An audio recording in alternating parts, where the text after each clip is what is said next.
Ici, au-dessus de moi, dans la vieille ville d'Hébron, vous voyez certaines protections et vous pourriez penser que ça a à voir avec le soleil.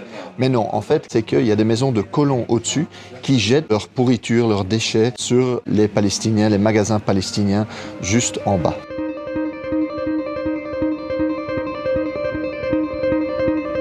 Ici, que vous voyez, en haut, c'était des maisons palestiniennes, en bas des échoppes palestiniennes. Vous voyez maintenant le drapeau israélien qui a été posé, toutes les échoppes fermées. Vous voyez même certaines maisons qui ont été brûlées. C'est pour ça que quand vous voyez une maison, toutes les protections devant les fenêtres, les Palestiniens doivent mettre ça parce que sinon ils risquent des pierres ou des molotovs. Donc la seule façon pour eux encore de vivre dans leur propre maison, c'est dans des cages. Ici vous voyez les murs qui ont été installés pour éviter que les Palestiniens touchent à ce qui était leur maison. Et vous avez peut-être remarqué aussi que je marche au milieu de la rue. Il n'y a quasi pas de circulation parce que les voitures palestiniennes ne peuvent plus conduire ici, ont été exclues et que donc, en gros, c'est mort.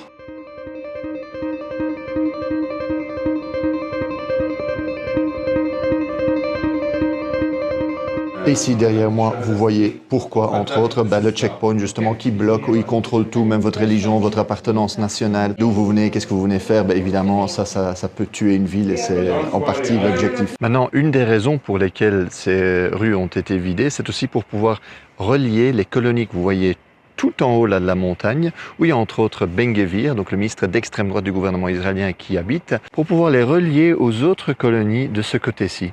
Et du coup, il faut dégager les Palestiniens, il faut les expulser de leur terre, de leur maison. Ça, c'est l'apartheid en pratique.